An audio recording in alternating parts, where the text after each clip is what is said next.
अस्सलाम वालेकुम रहमतुल्लाहि व बरकातहू। पैठन के मेरे बुजुर्गों, नौजवान साथियों, मजलिस इत्तेहादुल मुस्लिमीन को औरंगाबाद में ही नहीं बल्कि पूरे ज़िले में जिन्होंने सबसे ज़्यादा मेहनत की और आज मजलिस को इस मुकाम तक लाकर पहुंचाया है, मेरे दोस्त जावेद कुरैशी साहब, स्टेज पर मौजूद सभी जिम्मेदारान, सबसे पहले तो मैं आप लोगों से माजरत चाहता हूं, मैं माफ़ी चाहता हूं कि पैठन इससे पहले 2 मरतबा हमें बुलाया गया था, लेकिन किसी न किसी वजह से हम पैठन आ नहीं सके। उसके लिए मैं माफ़ी चाहता हूं। लेकिन आज आप नौजवानों का जोश देखकर मुझे ये महसूस हो रहा है कि पैठन में अकबर अवैसी साहब को जरूर लाना चाहिए।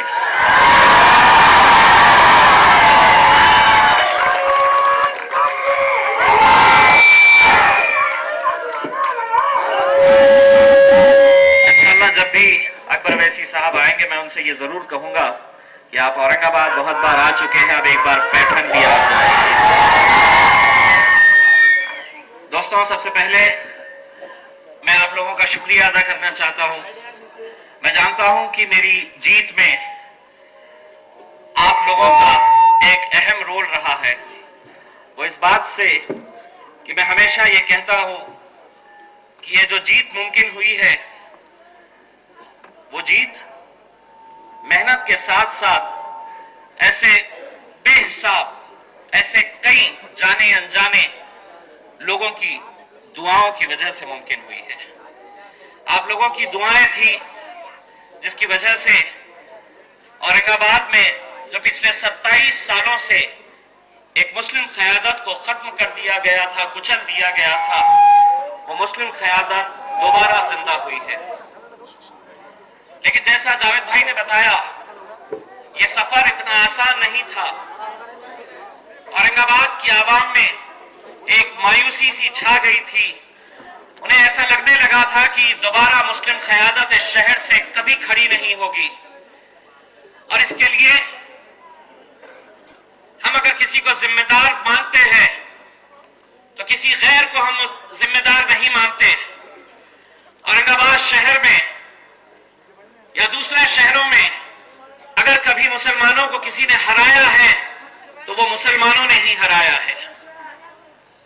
ये सच्चाई है कि आप देखेंगे, चाहे वो औरंगाबाद हो, बीड़ हो, पैठन हो, नांदेड़ हो, लातूर हो, उस्मानाबाद हो, हर शहर में वो मुसलमान दल्लाल नेता आपको जरूर मिलेंगे। मुझे यकीन है कि इस तरह के दल्लाल नेता पैठन में भी होंगे, जो चंद पैसों की खातिर पूरी कौम का सौदा करते आए हैं। औरंगाबाद शहर में भी आप देखेंगे ऐसे ऐसे लोग जो एक कॉरपोरेशन का इलेक्शन नहीं जीत सकते, जो कभी 5000 वोट हासिल नहीं कर सकते, लेकिन चुनावी मैदान में कूद पड़ते हैं। सच्चाई यह है कि इन लोगों को पैसे देकर खड़े किया जाता है। ये कभी जीतने के लिए खड़े नहीं होते हैं, खुद जीतने के लिए ये कभी कोशिश नहीं करते हैं। इनकी हमेशा कोशिश ये रहती है कि जो मुसलमान कैंडिडेट खड़ा रहता है, जो बड़ी आसानी से जीत सकता है, उसे कैसे हराया जाए। आज औरंगाबाद में भी एक सच्चाई थी कि जब हमने अपना चुनावी पर्चा भरा, उस वक्त 16 मुसलमान खड़े किए गए थे, 16 मुसलमान कैंडिडेट खड़े किए गए थे। इनमें से ऐसे बहुत सारे थे जिनकी औकात, जिनकी हैसियत 2000 या 3000 वोट तक हासिल करने की नहीं थी, लेकिन पैसा देकर इन्हें खड़े किया गया था। किसी को शिवसेना ने खड़ा किया था, किसी को बीजेपी ने खड़ा किया था, किसी को राष्ट्रवादी ने खड़ा किया था, किसी को कांग्रेस ने खड़ा किया था। असेंबली का जब चुनाव होता है दोस्तों, तो जीत और हार का जो मार्जिन होता है वो कभी 8000, कभी 10000, कभी 15000, और अगर कभी 16 कैंडिडेट खड़े हो जाते हैं, 1000, 2000 वोट भी ले लेते हैं, तो आप समझ लीजिए कि आपकी हार यकीन हो जाती है। आप आपकी हार यकीनी हो जाती है। लेकिन हमने लोगों के बीच गए और ऐसे मुसलमानों के बारे में बताया। हमने लोगों को यह बात बताई कि कैसा आप लोगों के साथ सौदा किया जाता है, मुसलमानों को खड़े करके मुसलमानों को ही हराया जाता है। हमने लोगों की आंखें खोली और ये बात कई लोगों से कि ये जो दल्लाल मुसलमान नेता है आज खड़े तो हो गए, लेकिन अगर मैं हारता हूं तो ये आप लोगों की जिम्मेदारी रहेगी कि ये कॉरपोरेशन का इलेक्शन भी ना जीत सके। नतीजा ये हुआ कि जब चुनाव का पर्चा वापस लेने का दिन आया तो धीरे धीरे हर एक ने ये पर्चा वापस ले लिया, हर एक ने विड्रॉ कर लिया इलेक्शन से। लेकिन इसके बावजूद 2-3 दल्लाल नेता जिन्होंने बहुत सारा पैसा लिया था, एक मुसलमान कैंडिडेट के बारे में बताया जाता है कि उसे जिस पार्टी ने खड़ा किया था हर रोज 3 लाख रुपये उसे दिए जाते थे, 3 लाख रुपये दिए जाते थे उसे, और उसे टारगेट दिया गया था कि सिर्फ इम्तियाज जलील को हराना है। लेकिन वो ये नहीं जानता था शायद कि इस बार मुसलमानों ने तय किया था कि अब हम बेवकूफ बनने वाले नहीं हैं। हमने इत्तेहाद का सबूत दिया, इत्तेहाद का सबूत दिया हम लोगों ने। वो नहीं जानता था कि कितने सारे मुसलमानों की दुआएं हमारे साथ थी। क्या कभी आपने एक ऐसा इलेक्शन देखा है दोस्तों? क्या कभी आप लोगों ने ऐसा इलेक्शन सुना है कि जहां इलेक्शन से एक रात पहले पूरी जमात के साथ तहज्जुद की नमाज अदा की गई थी? क्या कभी आपने सुना था कि हमारी माएं बहनें न सिर्फ औरंगाबाद में बल्कि पूरे हिंदुस्तान में, हिंदुस्तान के बाहर भी ऐसी कितनी माएं और बहनें थी जो उस दिन रोजा रखी थी हमारे लिए? ये वो जज्बा था। हमारे पास तो पैसा नहीं था। मैं आपको एक किस्सा सुनाना चाहता हूं कि कैसा जज्बा था लोगों के बीच। जो दूसरे कैंडिडेट्स थे, कांग्रेस के, राष्ट्रवादी के, शिवसेना के, बीजेपी के, करोड़ों रुपया खर्चा कर रहे थे, करोड़ों रुपया। इलेक्शन से कुछ दिन पहले एक कैंडिडेट मुसलमानों की एक बस्ती में गया, झोपड़पट्टी जैसा इलाका था, वहां पर मुसलमान और दलित लड़के को जमा किया गया। इन लड़कों को जमा करके उस कैंडिडेट ने उन्हें 1 लाख रुपया दिया, 1 लाख रुपया दिया और यह कहा कि तुम्हारे मोहल्ले में जो पानी की समस्या है उसके हल कर लो, मैं जीत कर आऊंगा तो और पैसा दूंगा। 1 लाख रुपये में वो खरीदना चाहता था उस मोहल्ले के मुसलमानों को और दलितों को। लेकिन अब आप सुनिए एक बात, उन नौजवानों में एक ऐसा भी नौजवान था जो ऑटो रिक्शा चलाता था। वहां पर जितने भी नौजवान थे वो सभी दिन में मेहनत करते और रात में खाते। गरीब तबका था। जब वो कैंडिडेट ने 1 लाख रुपया दिया तो वो रिक्शा ड्राइवर खड़ा रहा और उसने कहा कि भाइयों, इस 1 लाख रुपये को हाथ नहीं लगाना, इस 1 लाख रुपये को हाथ नहीं लगाना। अगर तुम्हें पैसा चाहिए, 1 लाख रुपये चाहिए तो मैं दूंगा तुम्हें 1 लाख रुपया। दूसरे लड़कों को यकीन नहीं हुआ। उन्होंने कहा उसे, तू बैठ, तू कहां से लाएगा 1 लाख रुपया? तू खुद ऑटो रिक्शा चलाता है, तेरा खुद का एक ऑटो रिक्शा है, तू 1 लाख रुपया कहां से देगा? उस नौजवान लड़के के जज्बे को देखिए। उसने अपने ऑटो रिक्शा की चाबी निकाली और उन नौजवानों को दिया और कहा कि मेरा ऑटो रिक्शा कल का कल बेच देना, 1 लाख रुपया ले लेना, लेकिन इम्तियाज भाई के साथ धोखा नहीं करना।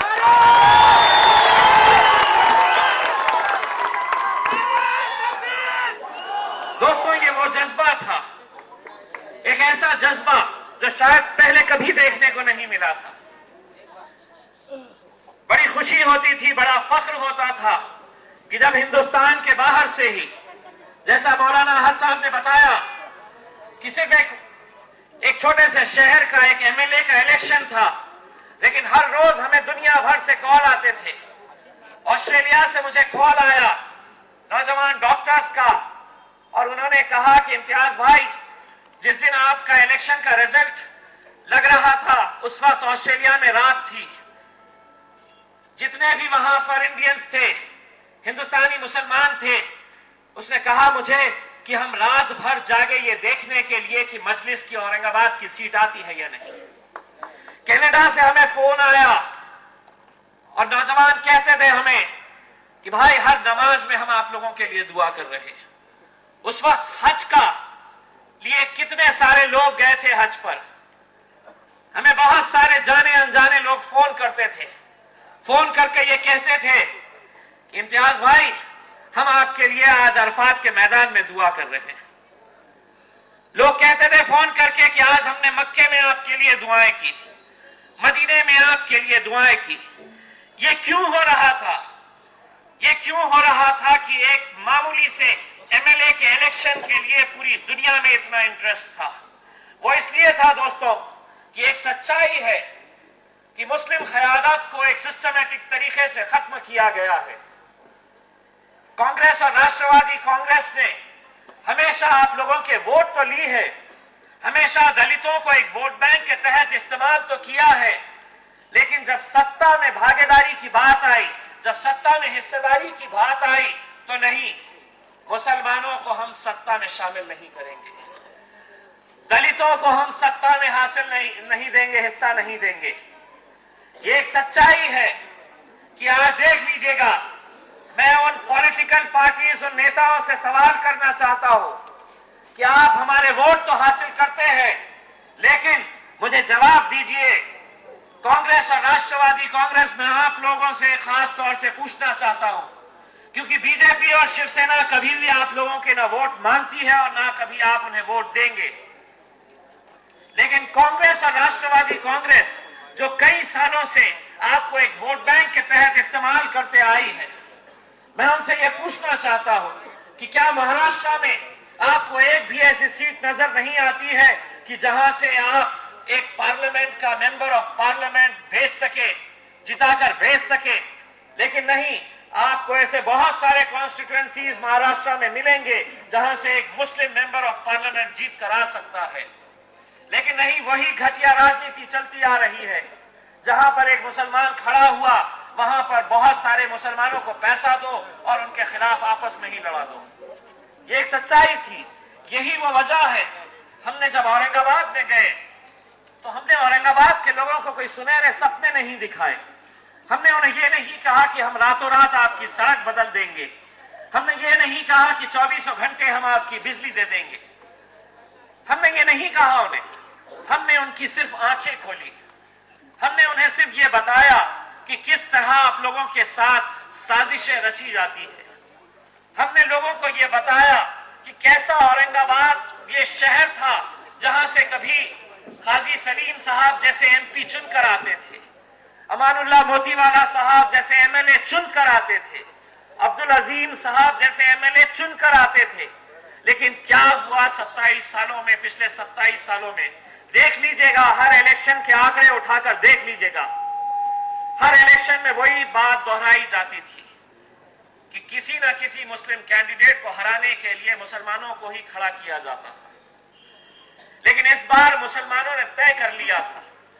दोस्तों, इतना फख्र होता है, इतनी खुशी होती है इस कौम को देखकर, आज औरंगाबाद के मेरे उन नौजवानों को देखकर, मजलिस इत्तेहाद और मुस्लिमीन के उन नौजवान लड़कों को देखकर जिन्होंने दिन और रात मेहनत की थी। एक सच्चाई थी कि एक पहली बार एक ऐसा इलेक्शन हुआ था कि जहां पर दूसरे कैंडिडेट्स पैसा लेकर आते थे और मेरे नौजवान उस पैसे को ठुकराते थे। ऐसा हुआ है कि कितने मोहल्लों में नौजवानों ने कहा कि नहीं, हम इस पैसे को हाथ नहीं लगाएंगे। हर इलेक्शन में आप देखते होंगे कि गली के मोहल्ले के बड़े लीडर को मनाया जाता है, उसके हाथ में पैसा दिया जाता है और ये कहकर पैसा दिया जाता है कि नौजवान लड़कों को किस तरह से खरीदा जाए। दोस्तों, हम ये जीत कर तो आ गए, लेकिन आज हमारे ऊपर बहुत बड़ी जिम्मेदारी है। वो जिम्मेदारी ये है कि आप देख रहे हैं कि किस तरह की साजिशें आप लोगों के साथ हो रही हैं, हमारे साथ हो रही है। मराठास को और मुसलमानों को रिजर्वेशन मिलना चाहिए। ये बहुत सारे कमीशंस में बताया है। जहां तक मुसलमानों की बात है, मैं आपको ये बताना चाहता हूं कि पिछले 15 सालों से कांग्रेस और राष्ट्रवादी कांग्रेस की सरकार यहां पर महाराष्ट्र में थी। 15 साल तक हुकूमत में थे। जस्ट रंगनाथ कमीशन एक बनाया गया। रंगनाथ कमीशन इसलिए बनाया गया कि साहब आप जाइए और देखिए मुसलमानों की हालत कैसी है, उनका एजुकेशन सोशल लेवल कैसा है। रंगनाथ कमीशन ने अपना रिपोर्ट दिया। रंगनाथ कमीशन की रिपोर्ट में यह आया कि मुसलमानों की हालत काफी बदतर है, उन्हें रिजर्वेशन मिलना चाहिए, उन्हें सहूलतें मिलना चाहिए। वो रिपोर्ट आई, वो रिपोर्ट ठंडे बस्ते में डाल दी गई। उसके बाद एक और कमीशन बिठाया गया, सच्चर कमीशन बिठाया गया। सच्चर कमीशन को भी यह कहा गया कि साहब आप जाइए और देखिए कि महाराष्ट्र में मुसलमानों की हालत क्या है। सच्चर कमीशन ने अपनी रिपोर्ट पेश की। सच्चर कमीशन की रिपोर्ट में यह पाया गया, उन्होंने लिखा साफ तौर से कि महाराष्ट्र में मुसलमानों की हालत दलितों से भी खराब है, उन्हें रिजर्वेशन मिलना चाहिए। वो रिपोर्ट आई, कांग्रेस और राष्ट्रवादी कांग्रेस की वो सरकार ने उस रिपोर्ट को भी ठंडे बस्ते में डाल दिया। इसके बाद महमूद उर रहमान कमेटी को अपॉइंट किया गया। महमूद उर रहमान साहब को सरकार ने यह कहा कि आप जाइए और देखिए कि मुसलमानों की हालत कैसी है। उन्होंने भी अपनी रिपोर्ट दिया और यह बताया कि मुसलमानों की हालत बद से बदतर होती जा रही। अगर पूरे महाराष्ट्र में अगर सबसे कम एजुकेशन लेवल अगर किसी कौम का है तो वो मुसलमानों का है। तीनों कमीशन की रिपोर्ट आई, कांग्रेस और राष्ट्रवादी ने ये रिपोर्ट दबा कर रखी। महज जब लोकसभा का इलेक्शन हुआ, लोकसभा के इलेक्शन में जब उन्हें यह एहसास हुआ कि हमारी दुकान, हमारा धंधा बंद होने जा रहा है, कि लोग हमें वोट नहीं दे रहे हैं, तो असेंबली इलेक्शन से महज 3-4 महीने पहले कांग्रेस और राष्ट्रवादी कांग्रेस सिर्फ इलेक्शन को मद्देनजर रखते हुए उन्होंने एक बिल लाया ये कहकर कि मुसलमानों को 5% रिजर्वेशन दिया जाएगा, मराठास को रिजर्वेशन दिया जाएगा। हम कभी भी इस बात की मुखालिफत नहीं कर रहे, हम इस बात का विरोध नहीं कर रहे कि मराठाओं को रिजर्वेशन नहीं मिलना चाहिए। मराठाओं को बिल्कुल रिजर्वेशन मिलना चाहिए। लेकिन एक सच्चाई यह है कि आज पिछले कितने सालों से 65 सालों का अगर आप इतिहास देखेंगे तो आपको यह बात समझ में आएगी कि इस राज्य में, इस स्टेट में सबसे ज्यादा एमएलएस, एमपीज, मुख्यमंत्री, अगर पूरा कोऑपरेटिव सेक्टर, पूरा कोऑपरेटिव बैंक्स, पूरा एजुकेशन सेक्टर अगर किसी के हाथ में है तो वो मराठा समाज के हाथ में है। लेकिन ये मराठा समाज कौन सा है? सिर्फ 200 ऐसी फैमिलीज है पूरे महाराष्ट्र में जिन्होंने इस पूरी जायदाद पर कब्जा कर रखा है। 200 ऐसी फैमिलीज। अगर ये मराठा अपनी तिजोरी खोल दे तो मेरे हिसाब से पूरे महाराष्ट्र में ऐसा एक भी मराठा नहीं रहेगा जो गरीब कहलाएगा।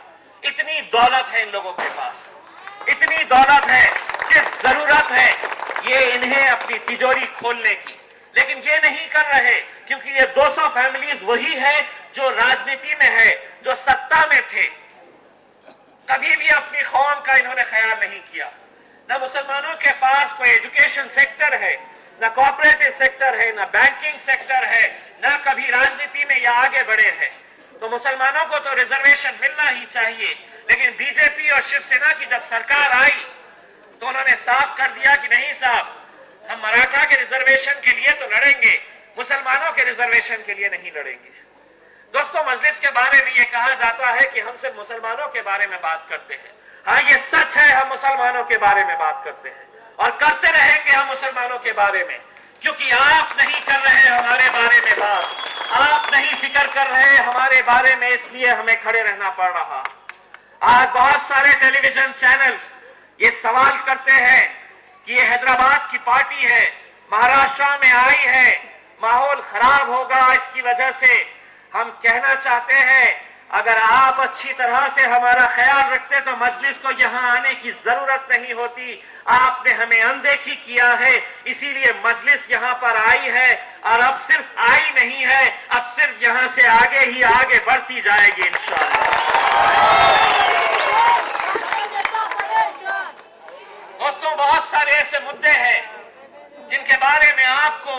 गौर करना होगा।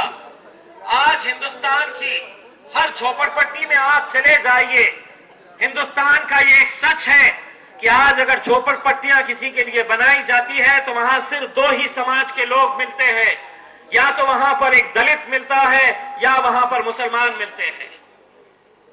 क्या वजह है कि आज हिंदुस्तान की झोपड़ियों में आप हमें माइनॉरिटी तो कहते हैं, माइनॉरिटी का मतलब यह है कि एक छोटा सा समाज है हम हिंदुस्तान में, हमारा परसेंटेज महज 13%, 14% है। तो ये सरकारों की जिम्मेदारी नहीं थी कि ये 13% और 14% को भी आगे बढ़ाना चाहिए। आज झोपड़पट्टी में सिर्फ मुसलमान और दलित क्यों मिलते हैं?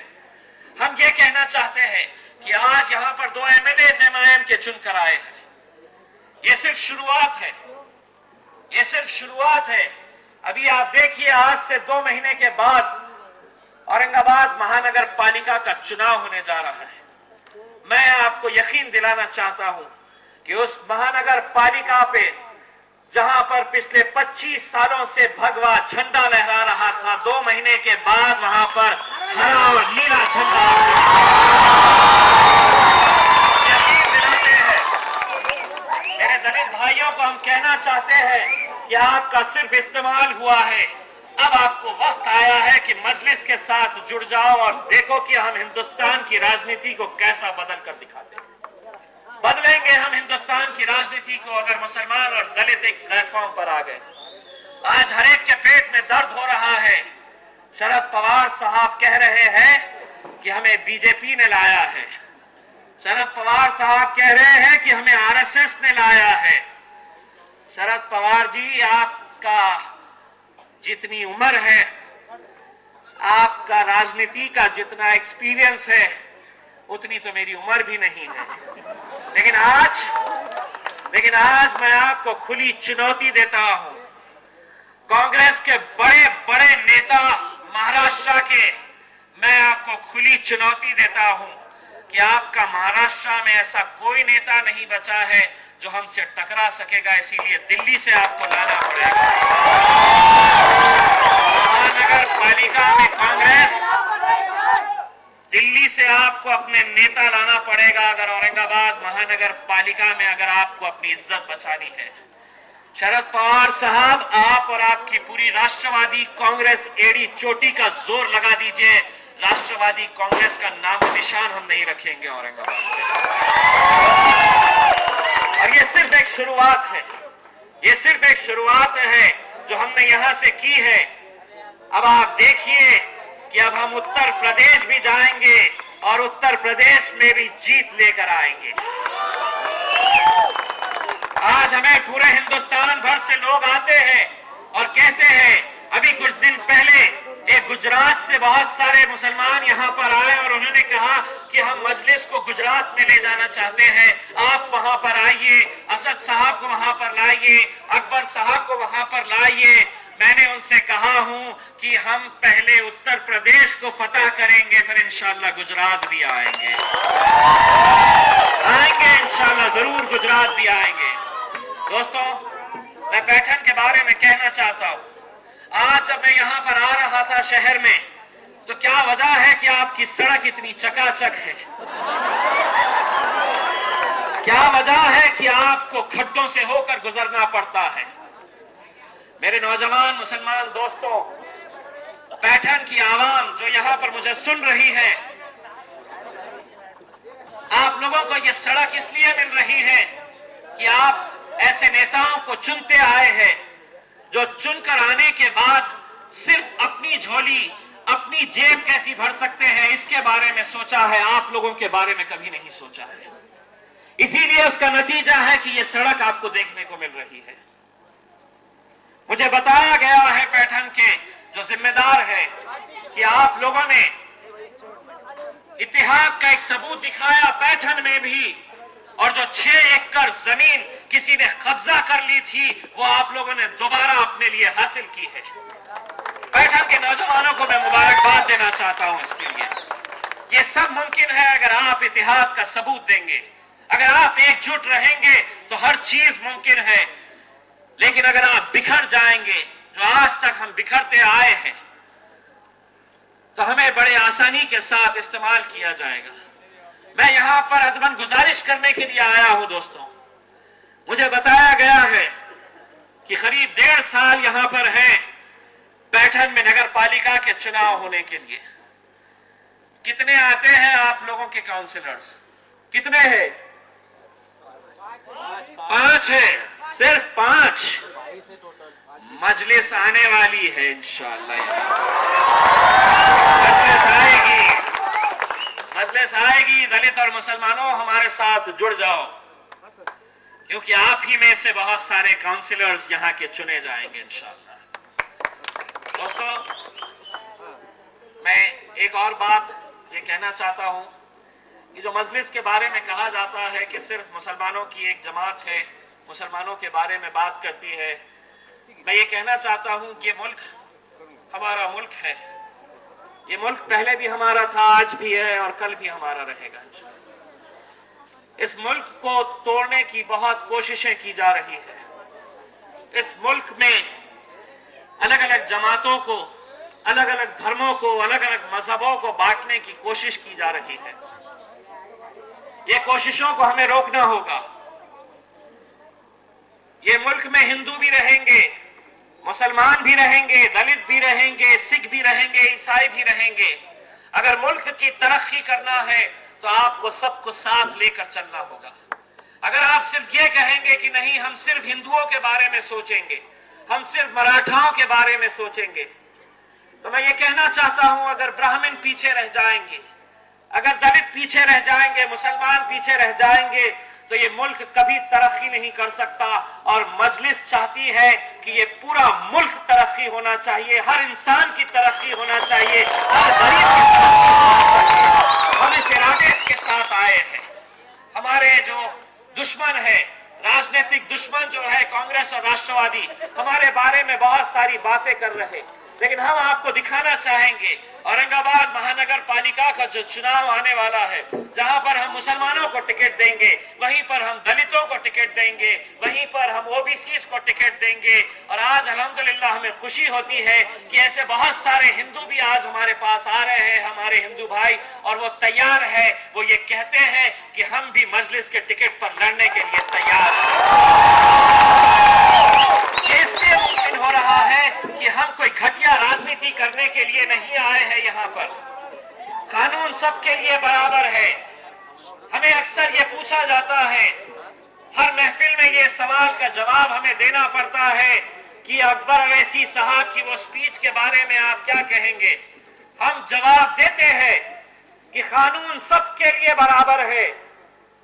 इस मुल्क में कानून हिंदुओं के लिए अलग, मुसलमानों के लिए अलग, दलितों के लिए अलग, ईसाइयों के लिए अलग नहीं है। ये मुल्क का जो संविधान है, जो कॉन्स्टिट्यूशन है, इस मुल्क की सबसे महान शख्सियत डॉक्टर बाबा साहब अम्बेडकर ने जो हमें दी है, हम उसे फॉलो करते हैं।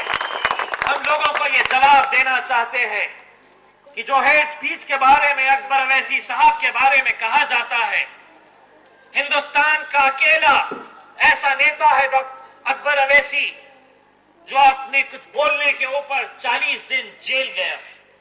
आज भी हम ये कहते हैं कि ये मामला अदालत में है और अदालत जो फैसला देंगी हम सर आंखों पर रखेंगे, क्योंकि हम अदालत की इज्जत करते हैं, अदालत के फैसले की हम इज्जत करते हैं। लेकिन एक सवाल हम पूछना चाहते हैं कि क्या कभी प्रवीण तोगड़िया एक दिन के लिए भी जेल गया है? क्यों नहीं गया है प्रवीण तोगड़िया? क्यों नहीं गया है साक्षी महाराज एक दिन जेल के लिए? यहाँ पर मौजूद पुलिस वालों से मैं पूछना चाहता हूं कि साहब, कानून हर एक के लिए बराबर है।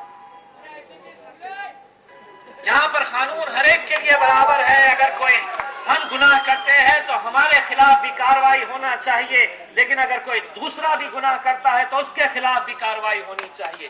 और अगर पुलिस वाले आप इस तरह की कार्रवाई करेंगे तो हम आपकी इज्जत करेंगे। मैं आप लोगों का शुक्रिया अदा करना चाहता हूं कि यहाँ पर जो नौजवान लड़के बैठे हैं, जो जिम्मेदार है पैठन के, उन्होंने कहा है कि इस महफिल को ऑर्गेनाइज करने में पुलिस वालों ने बहुत साथ दिया है। मैं ये पैठन की पुलिस का शुक्रिया अदा करना चाहता हूँ। बस यही बात कहना चाहता हूँ कि बहुत कोशिशें हो रही है हमें दबाने की, बहुत कोशिशें हो रही है हमें बांटने की, हमें बिखरने की, लेकिन मैं यही बात कहना चाहता हूं, आप कितनी भी कोशिश कर लीजिएगा, आप जितनी कोशिश करना चाहते हैं कर लीजिएगा, मैं सिर्फ यही कहना चाहता हूं उन लोगों से, मैं उन लोगों से ये कहना चाहता हूं जो हमें कुचलने की कोशिश कर रहे, जो हमें दबाने की कोशिश कर रहे, उन्हें ये कहना चाहता हूं मैं कि चिरागों की हिफाजत करते करते, चिरागों की हिफाजत करते करते हवा को रुख बदलना आ गया है। कहां तक आग बरसाएगा सूरज, हमें तो शोलों पर चलना आ गया है।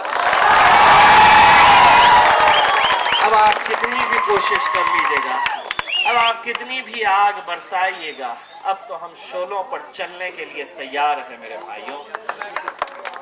मैं आज आप लोगों ने यहाँ पर बुलाया, मैं आप लोगों का बहुत बहुत शुक्रिया अदा करना चाहता हूँ। मैं मेरे दलित भाइयों से कहना चाहता हूँ कि दलित भाइयों, पैठन की जो आवाज आवाम है, मैं उनसे कहना चाहता हूँ कि एक बार आपने पिछले कई सालों में हर एक जमात को आजमाया है, आपने कांग्रेस को आजमाया है, आपने सेना को आजमाया है, आपने एनसीपी को आजमाया है, बीजेपी को आजमाया है, एक बार मजलिस इत्तेहादुल मुस्लिमीन को आप आजमा कर देखिएगा। मैं आपको यकीन दिलाता हूं, मैंने औरंगाबाद की आवाम को यकीन दिलाया हूं कि जिन जिन लोगों ने मुझे वोट किया है कि अगले 5 साल में कभी एक बार भी ऐसा मौका नहीं आएगा कि उन्हें पछतावा होगा कि हमने अपना वोट मजलिस को क्यों डाला है। मैं दलितों से ये कहना चाहता हूं कि ये हम ही लोग थे, मजलिस के ही लोग थे जो जौखेड़ा में गए थे, जहां पर एक परिवार के लोगों को पूरा काट काट कर उनके गोश्त के टुकड़ों को खेतों में बिखेर दिया गया था। ये वही बैरिस्टर असदुद्दीन अवैसी हैं, अकेला वो नेता जो पार्लियामेंट में खड़े रहा और कहा कि क्या दलितों को सिर्फ मारने और काटने के लिए हम लोगों ने यहाँ पर लाए हैं? क्या दलितों की यही हालत होनी चाहिए? पार्लियामेंट के अंदर अगर किसी ने दलितों के लिए आवाज उठाई थी तो मैं मेरे खायद बैरिस्टर असदुद्दीन अवैसी साहब थे। जौखेड़ा में हम गए थे और हमने ये आवाज उठाई थी कि जो जो लोग इसके पीछे जिम्मेदार हैं उनके खिलाफ कार्रवाई होनी चाहिए। दोस्तों, पैठन की आवाम को मैं यकीन दिलाना चाहता हूं, आप लोगों का जोश देखकर मैं आपको यकीन दिलाना चाहता हूं कि इंशाअल्लाह अगली बार जब हम आएंगे या तो बैरिस्टर असदुद्दीन अवैसी साहब को लेकर आएंगे या अकबर अवैसी।